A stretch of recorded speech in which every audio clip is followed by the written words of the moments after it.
सत्ता आपको चाहिए, मगर किस कीमत पर सत्ता चाहिए? 2 दिन से आप इस देश की संस्कृति का, इस देश के इतिहास का, सनातन धर्म का अपमान कर रहे हैं। इंडी अलायंस के 2 प्रमुख दल डीएमके और कांग्रेस पार्टी, इनके बड़े नेता, एक वित्त मंत्री का बेटा और एक मुख्यमंत्री का बेटा, वो कह रहे हैं सनातन धर्म को समाप्त कर देना चाहिए। मुझे बताओ भाई, सनातन धर्म को समाप्त करने के लिए आप तैयार हो क्या? अरे जोर से बोलो, तैयार हो क्या? माताएं बहनें भी बोले, तैयार है क्या? इन लोगों ने वोट बैंक की और तुष्टीकरण की राजनीति करने के लिए सनातन धर्म को समाप्त करने की बात की है। हमारी संस्कृति, हमारे इतिहास और सनातन धर्म का अपमान किया है, और ये कोई पहली बार नहीं किया है। ये मनमोहन सिंह जी ने कहा था, मनमोहन सिंह जी ने कहा था, बजट पर पहला अधिकार, बजट पर पहला अधिकार अल्पसंख्यकों का है। हम कहते हैं बजट पर पहला अधिकार गरीबों का, आदिवासियों का, दलितों का और पिछड़ों का। इन्होंने वोट बैंक की लालच में अल्पसंख्यकों का पहला अधिकार सिद्ध कर दिया था। आज ये यूपीए कहती है, कांग्रेस पार्टी के अध्यक्ष कहते हैं मोदी जी जीतेंगे तो सनातन का राज आएगा। अरे सनातन का राज लोगों के दिल में है, उसको कोई हटा नहीं सकता। और मोदी जी ने कहा है यह देश भारत के संविधान के आधार पर चलेगा, भारत के संविधान के आधार पर चलेगा। माताओं, भाइयों, बहनों, इन्होंने कहा, उनके एक राजकुमार है राहुल बाबा, जानते हो ना राहुल बाबा, जानते हो ना? उन्होंने कहा, ध्यान से सुनिएगा, हिसाब मांगना है राहुल बाबा का। उन्होंने कहा कि जो हिंदू संगठन है ये लश्करे तोयबा से भी खतरनाक है। राहुल बाबा, आप हिंदू संगठनों का लश्करे तोयबा के साथ तुलना करते हो, और आपके गृह मंत्री कहते थे हिंदू टेरर चल रहा है। माताओं, भाइयों, बहनों, मुझे बताओ, टेरर के साथ हिंदू का नाम जोड़ना आपको सहमत है? जोर से बोलिए, सहमत है? ये इंडी अलायंस, एक गठबंधन वोट बैंक की राजनीति करने के लिए, तुष्टीकरण की राजनीति करने के लिए किसी भी स्तर पर जा सकते हैं। मगर अब मैं उनको कहने आया हूं, जितना आप बोलोगे उतने ही कम होते जाओगे। 2014 में थे, 19 में उससे भी कम हुए, और अब ये शुरू किया है सनातन धर्म के खिलाफ आलाप। 2024 में दूरबीन लेकर भी दिखाई नहीं पड़ोगे, दूरबीन लेकर भी दिखाई। अब जिनके नेता ऐसे हो, जिनकी पार्टी ऐसी हो, वो गहलोत जी भी क्या कर सकते हैं? पूरे राजस्थान में तुष्टीकरण की राजनीति कर कर पूरे राजस्थान में असलामती का, इनसिक्योरिटी का वातावरण करा है। उदयपुर में कन्हैयालाल का गला काट दिया गया। मेवाड़ उदयपुर में रामनवमी के दिन भगवी जलाए उतारी। चित्तौड़गढ़ में रतन सोनी की हत्या भी धर्मांध लोगों ने कर दी। करौली में हिंसा के बाद हिंदू त्योहारों पर प्रतिबंध लगाया। विजयादशमी में पथ संचलन पर प्रतिबंध लगाया।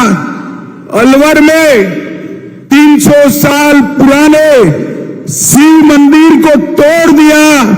और सांप्रदायिक तनाव की आग में छबड़ा, भीलवाड़ा, करौली, जोधपुर, चित्तौड़, नौहर, मेवात, मालपुरा और जयपुर में भी दंगे कराने का काम ये अशोक गहलोत ने किया है।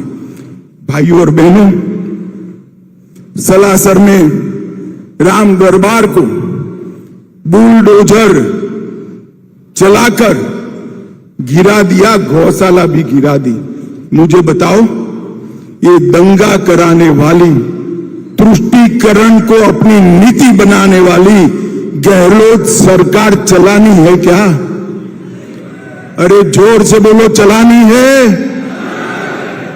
मैं इसीलिए आज आया हूं ये यात्रा के समर्थन में। समग्र मेवाड़ और वागड़ पंथक में समग्र लोग जुड़े और एक संकल्प ले कि 2023 में फेंक देना है। मुझे बताइए, आप ये करेंगे पक्का? राजस्थान के तो मैं भारतीय जनता पार्टी की ओर से बहुत बहुत धन्यवाद और साधुवाद देना चाहता हूं। 14 में हम आए 55% वोटों के साथ, 25 की 25 सीटें आपने मोदी जी को दे दी। 19 में हम आए 61% वोट और 25 की 25 सीटें मोदी जी को दे दी। अब 24 में चुनाव है भाई, राजस्थान क्या करेगा? 24 की 25 सीटें देंगे क्या? पक्का देंगे? जोर से बोलो, पक्का देंगे। मगर उसके पहले एक चुनाव है, 2023 में विधानसभा का चुनाव है। जब तक आप विधानसभा में अशोक गहलोत का सुपड़ा साफ नहीं करते हो, तब राजस्थान का भला नहीं होगा। मुझे बताओ, गहलोत सरकार हटाओगे? जोर से बोलो, गहलोत सरकार हटाओगे? माताओं, भाइयों, बहनों, मोदी जी ने मैं जो आगे बताया, ढेर सारी योजनाएं लॉन्च की 20 सालों में।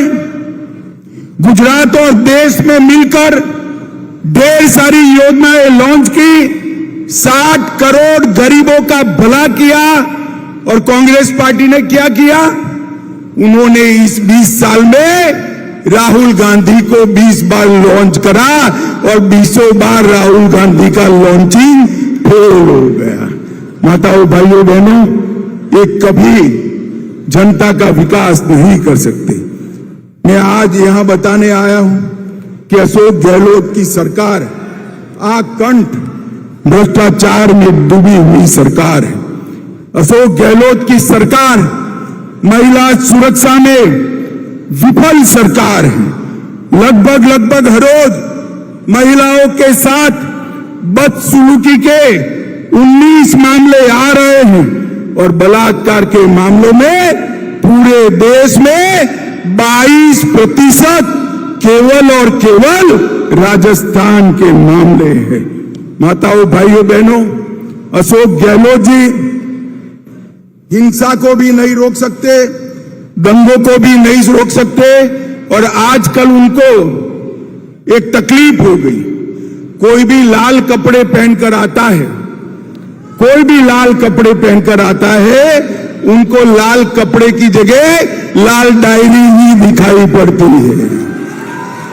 आपको मालूम है ना लाल डायरी क्या है? मालूम है या नहीं है? मैं फिर से बता देता हूं, ये लाल डायरी के अंदर अशोक गहलोत के सैकड़ों करोड़ के भ्रष्टाचार का कच्चा चिट्ठा है। और ये लाल डायरी गहलोत जी हमने नहीं दी है, आपकी सरकार के मंत्री ने ही एक लाल डायरी दी है। वो लाल डायरी में खनन विभाग के 66,000 करोड़ के घपले का जिक्र है, खनन पट्टे के 1,000 करोड़ के भ्रष्टाचार का जिक्र है, उदय सागर झील के 2,000 करोड़ के भ्रष्टाचार का जिक्र है, शिक्षा मंत्री के शिक्षकों की ट्रांसफर में भ्रष्टाचार का जिक्र है। सचिवालय में अलमारी में से 2,31,00,000 रुपया और 1 किलो सोना निकला, इसका जिक्र है। काली सिंह बांध के करोड़ों रुपए के भ्रष्टाचार का जिक्र है और गरीबों के गेहूं चावल में भ्रष्टाचार का जिक्र है। माताओं, भाइयों, बहनों, जिस अशोक गहलोत ने इतने भ्रष्टाचार किए हैं, उसको चुनना चाहिए क्या? कांग्रेस को चुनना चाहिए क्या? एक ही विकल्प है, मोदी जी के नेतृत्व में भारतीय जनता पार्टी की सरकार बनाना।